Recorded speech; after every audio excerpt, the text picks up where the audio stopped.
First year botany intermediate text బుక్లో 5th unit cell structure and ఫంక్షన్లో మనకి next second lesson బయోమాలిక్యూల్స్లో third topic ప్రోటీన్లు. ప్రోటీన్ అనే పదం మీరు చాలాసార్లు వినే ఉంటారు. ఇది ఇంగ్లీష్లో అయినా తెలుగులో అయినా ప్రోటీనే.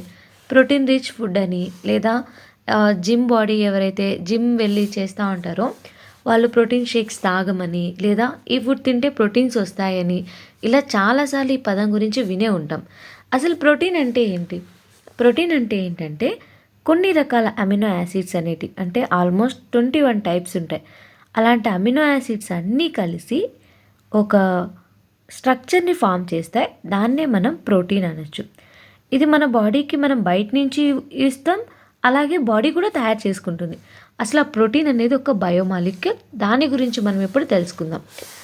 ప్రోటీన్ అనేది మనం ఆల్రెడీ బృహదాణువుల గురించి చదివేటప్పుడు చదువుకున్నాం. ఇక్కడ మనకి ఆమ్ల అద్రావణీయ భాగంలో ఉంటాయి ఈ ప్రోటీన్లు. అలాగే ఈ ప్రోటీన్లు అనేటి కర్బన సమ్మేళనాలు. ఇంకా వీటి అనుభారం అనేది 10,000 డాల్టన్ల కన్నా ఎక్కువగా ఉంటుందంట. దాని అనుభారం అనేది 10,000 డాల్టన్ల కన్నా ఎక్కువగా ఉంటుంది. కాబట్టి ఈ ప్రోటీన్ ఏమని పిలుస్తారు? జీవ బృహదణువు లేదా బృహదణువు అని పిలుస్తారు. ఇక మన టాపిక్లోకి వస్తే ప్రోటీన్లు పాలీపెప్టైడ్లు అనమాట. ప్రోటీన్లనే మనం ఏమని పిలవచ్చు? పాలీపెప్టైడ్లు అంటాం. అయితే ఈ ప్రోటీన్లలో ఏవి సరళ శృంఖలంలో ఒకదానితో మరొకటి పెప్టైడ్ బంధంతో కలపబడి ఉంటాయి? అమైనో ఆమ్లాలు. అంటే ఏంటంటే ఇప్పుడు ప్రోటీన్ తయారవుతుందంటే ఇక్కడ బిల్డింగ్ బ్లాక్స్ ఏంటి? Amino acids. ఒక అమినో యాసిడ్కి ఇంకొక అమినో యాసిడ్కి మధ్య పెప్టైడ్ బాండ్ అనేది ఫామ్ అవుతుంది. ఈ పెప్టైడ్ బాండ్ ఫామ్ అవ్వడం వల్ల ఒకదానితో ఒకటి ఇంటర్లింక్ అయి కనెక్ట్ అయి ఉంటాయి. ఇలా కనెక్ట్ అయినవి అన్నీ కలిసి ఒక స్ట్రక్చర్ని ఫామ్ చేస్తాయి. అలా ఫామ్ అయిన స్ట్రక్చర్ని మనం ప్రోటీన్ అని పిలుస్తాం. అంటే మన బాడీలో సెల్ ఎలా అయితే బేసిక్ యూనిటో, ప్రోటీన్ తయారవ్వాలంటే మనకి అమినో యాసిడ్ అనేది ఒక బేసిక్ యూనిట్, బ్రిక్ లాంటిది అనమాట. ఈ అమినో యాసిడ్కి మధ్య పెప్టైడ్ బాండ్ అనేది ఉంటుంది. ఆ పెప్టైడ్ బాండ్ ఉండడం వల్ల అవి ఒకదానితో ఒకటి కలిసి ఉంటాయి. ప్రోటీన్ని మనం అమైనో ఆమ్లాల పాలిమర్ అని కూడా అనొచ్చు. ఎందుకంటే అనేక అమైనో ఆమ్లాలు కలిస్తేనే ప్రోటీన్ తయారవుతుంది. కాబట్టి అనేక అమైనో ఆమ్లాల పాలిమర్ అని పిలవచ్చు. ఈ అమైనో ఆమ్లాలు ఎన్ని రకాలు ఉన్నాయంట? 21 రకాలు అమైనో ఆమ్లాలు అనేవి మనకి ఒక ప్రోటీన్లో ఉంటాయి. అమైనో యాసిడ్స్కి example alanine, cysteine, proline, tryptophan, lysine. ఇవన్నీ కూడా అమైనో యాసిడ్స్కి ఎగ్జాంపుల్స్. మొత్తం 21 టైప్స్ ఉంటాయి. మీకు ఇక్కడ ఉండేది ఇవన్నమాట. నెక్స్ట్ సజాతీయ పాలిమర్లు. సజాతీయ అంటే ఒకే రకంగా ఉంటాయి అని. ఒకే రకమైన అణువులు అనేకసార్లు కనిపిస్తే ఆ పాలిమర్ని మనం సజాతీయ పాలిమర్లు అంటాం. అయితే ఇప్పుడు మనకు అమినో యాసిడ్స్ అనేటి ప్రోటీన్ తయారవ్వాలంటే ఫస్ట్ బాడీలోకి అమినో యాసిడ్స్ అనేవి రావాలి కదా. అవి మనం తినే ఆహార పదార్థాల ద్వారా కూడా వస్తాయి. తినే ఆహారం ద్వారా మనకి ప్రోటీన్లు లభిస్తే వాటిని ఆవశ్యక అమినో యాసిడ్స్ అని పిలుస్తాం. మనకి ఆహారంలో ఎలా లభిస్తాయంటే ఫ్యాబేసి మెంబర్స్ తీసుకోండి. అంటే ఏవైతే మనం పప్పు ధాన్యాలు అని పిలుస్తామో, కందులు, శనగలు, పెసరపప్పు, మినపప్పు, ఇలాంటి వాటన్నిట్లలో ప్రోటీన్స్ అనేవి ఎక్కువగా ఉంటాయి. అలా మనకి ఫుడ్ ద్వారా లభిస్తే వాటిని మనం ఆవశ్యక అమినో యాసిడ్స్ అని పిలుస్తాం అన్నమాట. అయితే అనావశ్యక అమైనో ఆమ్లాలను తయారు చేసేది మన శరీరం ఒకవేళ అమినో యాసిడ్స్ అనే మన బాడీ అమినో యాసిడ్స్ని సింథసైజ్ చేస్తే దాన్ని మనం అనావశ్యక అమినో యాసిడ్స్ అంటాం. ఫుడ్ ద్వారా తీసుకుంటే వాటిని ఆవశ్యక అమినో యాసిడ్స్ అని పిలుస్తాం. అయితే ఈ ప్రోటీన్స్ అనేటి ఏం చేస్తాయి? ప్రోటీన్స్ అనేటి కొన్ని కణత్వచాల ద్వారా పోషక పదార్థాలని రవాణా చేస్తాయి కొన్నిట్లలో. అలాగే ఈ ప్రోటీన్లు ఎందుకు ఉపయోగపడతాయి? కొన్ని వ్యాధి సంక్రామిక జీవులతో పోరాడి ఆ వ్యాధిని బయటికి పంపించడంలో ఉపయోగపడతాయి. అలాగే కొన్ని ప్రోటీన్లలో కొన్ని హార్మోన్లుగా పనిచేస్తాయి, ఎంజైమ్లుగా ఉంటాయి. అంటే అవి ప్రోటీన్సే. ఆ ప్రోటీన్స్ ఎంజైమ్ యాక్టివిటీ చేస్తాయి. ఎంజైమ్ పని ఏంటి?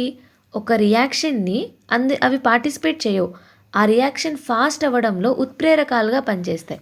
అలా ఎంజైమ్లుగా పనిచేస్తాయంట. ప్రోటీన్లు అనేటి హార్మోన్లుగా కూడా పనిచేస్తాయంట. జంతు ప్రపంచంలో అత్యంత సమృద్ధిగా ఉండే ప్రోటీన్కి ఎగ్జాంపుల్ కొలాజన్ అనేది ఎక్కువగా ఉంటుంది జంతువులలో. ఈ కొలాజన్ ఒకవేళ తగ్గిపోతూ ఉంటే మనకి ఎక్కువగా ముసలి వాళ్ళు అయినట్లు అట్లా కనిపిస్తారు అనమాట కొలాజన్ వల్లే. ఇక్కడ సమస్త జీవావరణంలోనే అత్యంత సమృద్ధిగా ఉండే ప్రోటీన్ ఏంటంటే రుబిస్కో. ఈ రుబిస్కో ఏంటంటే రైబులోజ్, బిస్పాస్పేట్, కార్బాక్సిలేజ్, ఆక్సిజనేజ్. మనం ఏం చెప్పాం, కొన్ని ప్రోటీన్లు ఎంజైమ్స్ లాగా పనిచేస్తాయన్నాం కదా. ఈ రుబిస్కో అనేది కూడా ఒక ఎంజైమ్ అనమాట. ఇది మన మొత్తం భూమి మీద ఉండే అన్నిట్లల్లో ముఖ్యమైన ప్రోటీన్ ఏంటంటే ఈ రుబిస్కో ప్రోటీన్ అనమాట. ఎందుకంటే ఇది మనకి రియాక్షన్స్లలో పార్టిసిపేట్ చేస్తుంది కాబట్టి. కొన్ని రకాల ప్రోటీన్స్ గురించి, వాటి యొక్క విధుల గురించి ఇప్పుడు మనం తెలుసుకుందాం. కొలాజన్. కొలాజన్ అనేది మనకి కణాంతర సంధాయక పదార్థం అనమాట ఇది.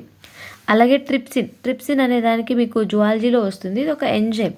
ఇన్సులిన్ అనేది ఒక హార్మోన్, అంటే ఇన్సులిన్ ప్రోటీనే కానీ అదొక హార్మోన్. యాంటీబాడీగా పనిచేసేది, సంక్రమణ కారకాలను ఎదుర్కొంటుంది. అలాగే అభిగ్రాహకం, ఏదైనా ఇంద్రియ గ్రహణ శక్తి కలిగి అంటే వాసన, రుచి, హార్మోన్ ఇలాంటివి అనమాట.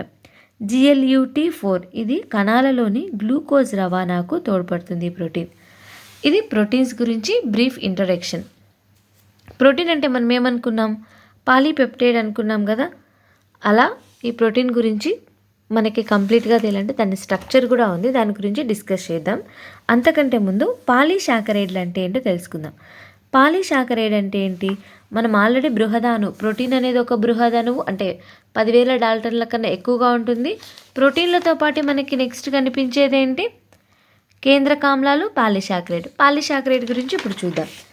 పాలీసాకరైడ్ ఇది ఎక్కడ కనిపిస్తే మనకి ఆమ్ల అద్రావణీయ భాగంలో ఉండే ఒక బృహదణువు పాలీసాకరైడ్ అనేది. ఇవి ఎలా ఏర్పడతాయి, చక్కెరలతో ఏర్పడిన పొడవైన గొలుసు లేదా శృంఖలాలు అనమాట పాలీసాకరైడ్లు అనేది. ఫర్ ఎగ్జాంపుల్ పత్తిదారం అనేది కూడా ఒక పాలీసాకరైడ్. ఈ పాలీసాకరైడ్ ఎలా ఏర్పడుతుంది, వివిధ మోనోసాకరైడ్లు, ఇవన్నీ ఒక్కొక్కటి ఒక్కొక్క మోనోసాకరైడ్. ఇలా వివిధ మోనోసాకరైడ్లు అన్నీ కలిస్తే ఏర్పడేదే పాలీసాకరైడ్. అంటే పత్తిదారం కూడా ఒక పాలీసాకరైడ్. పాలీసాకరైడ్ ఎలా ఏర్పడుతుంది, మోనోసాకరైడ్స్ కలిస్తే అన్నీ కలిసినప్పుడు పాలీసాకరైడ్ అని అంటాం అనమాట. ఈ పత్తి దారం ఏదైతే ఉందో అది వివిధ మోనోసాకరైడ్లతో నిర్మితమై దారాల వల్లే కనిపిస్తుంది. అదే ఒకే రకమైన మోనోసాకరైడ్ ఉందనుకోండి, అంటే సేమ్ ఒక్కటే ఉందనుకోండి, మోనోసాకరైడ్ రకరకాలు ఉండొచ్చు కానీ ఒకే రకం మోనోసాకరైడ్ ఉండేది ఏంటంటే దానికి ఒక ఎగ్జాంపుల్ సెల్యులోజ్లో ఉండే మోనోసాకరైడ్లు అన్నీ ఒకే రకంగా ఉంటాయంట. దాన్ని ఏమని పిలవచ్చు, మనం సమజాతీయ బహుఅణువు అని పిలుస్తాం సెల్యులోజ్ని. మొక్కల కణజాల్లో మనకి శక్తి అనేది సెల్యులోజ్ రూపాంతరమైన స్టార్చ్ రూపంలో ఉంటుంది శక్తి మొక్కలలో. అదే జంతువులలో అయితే శక్తి అనేది గ్లైకోజన్ రూపంలో ఉంటుంది. ఇన్యులిన్ అనేది ఫ్రక్టోజ్ యొక్క పాలిమర్, అంటే ఫ్రక్టోజ్ అనే దాని యొక్క పాలిమర్ ఏంటి మనకి ఇన్యులిన్ అనమాట. ఒక పాలీసాకరైడ్ గొలుసుకి ఎగ్జాంపుల్ గ్లైకోజన్. ఈ గ్లైకోజన్లో మనకి క్షయకరణం కొన అనేది కుడివైపు ఉండే చివరి భాగంలో ఉంటుంది. అదే క్షయకరణం కాని కొన అనేది ఎడమ కొన భాగంలో ఉంటుంది. మనకు అడగచ్చు, ఒక పాలీసాకరైడ్లో ఎడమ కొన వైపు ఉండేది ఏంటి, క్షయకరణం కాని కొన, కుడివైపునున్న చివరి భాగం క్షయకరణం చెందే కొన అని అర్థం. ఇప్పుడు పోతే మనకి ప్రోటీన్ స్ట్రక్చర్ అనమాట. మనకి సర్పిల్ ఆకారంలో ఉంటే అది ద్వితీయ నిర్మాణాన్ని ఏర్పరుస్తుంది అనమాట స్టార్చ్ అనేది. అయితే వేటిలో అయితే ఈ స్టార్చ్ టెస్ట్ చేసేటప్పుడు ఏవైతే I2 అణువులు నిలుపుకోగలుగుతాయో అవి పిండి పదార్థాలు. మనకి ఏ కలర్లో కనిపిస్తుంది, నీలివర్ణంలో కనిపిస్తుంది అనమాట. పిండి పదార్థం ఉంటే, అంటే స్టార్చ్ ఉంటే మనకి నీలి రంగులో కనిపిస్తాయి. సంక్లిష్ట సర్పిలాలు ఉండనివి ఏంటంటే సెల్యులోజ్లో సంక్లిష్ట సర్పిలాలు అనేటివి ఉండవు. వీటిలో మనకి I2 అణువులు పట్టి కూడా ఉంచలేనివి ఏంటంటే సెల్యులోజ్ అనేటి మనకి ఆ టెస్టుకు ఉపయోగించలేం. మొక్కల కణకవచాలు దేంతో నిర్మితమై ఉంటాయి, సెల్యులోజ్తోనే నిర్మితమై ఉంటాయి మొక్కల కణకవచాలు అనేటివి. అలాగే మొక్కల గుజ్జుతో చేయబడిన కాగితం అనేది ఏం కలిగి ఉంటుంది, సెల్యులోజ్నే కలిగి ఉంటుంది. మొక్కల గుజ్జుతో చేయబడిన కాగితం సెల్యులోజ్ని కలిగి ఉంటుంది. పత్తి దారం అనేది కూడా ఒక సెల్యులోజే. అలాగే సంక్లిష్ట పాలీసాకరైడ్లు, వీటిని మనం విషమ బహువణులు అంటాం.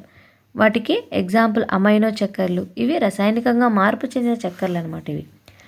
అయితే వీటిలో నిర్మాణాత్మక ప్రమాణాలుగా ఉండేటి ఏంటంటే గ్లూకోజమైన్, N-అసిటైల్ గ్యాలక్టోజమైన్ ఇవన్నమాట.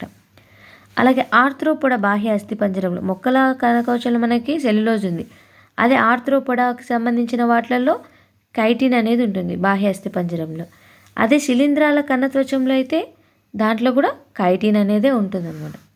ఇది పాలీసాకరైడ్ల గురించి. మనం కేంద్రక ఆమ్లాల గురించి కూడా తెలుసుకున్నాం, అదొక బృహదణువు అని. కానీ ఇది చాలా ఇంపార్టెంట్ కాబట్టి దీన్ని మళ్ళీ సపరేట్ టాపిక్గా మనం దీన్ని డిస్కస్ చేద్దాం. అలాగే ప్రోటీన్ల స్ట్రక్చర్ని కూడా మనం దీంతో పాటే డిస్కస్ చేద్దాం, కేంద్రక ఆమ్లాలతో పాటే. నెక్స్ట్ పార్ట్లో మనకి ఈ 2 వస్తాయి. నెక్స్ట్ దాంట్లో ఈ 2 టాపిక్స్ అనేటివి వస్తాయి. ఇక 2 వీడియోస్ వస్తాయి. ఇది పార్ట్ 3 ఈ వీడియో. నెక్స్ట్ 4, 5 వీడియోస్ ఉంటాయి ఈ సెకండ్ చాప్టర్కి.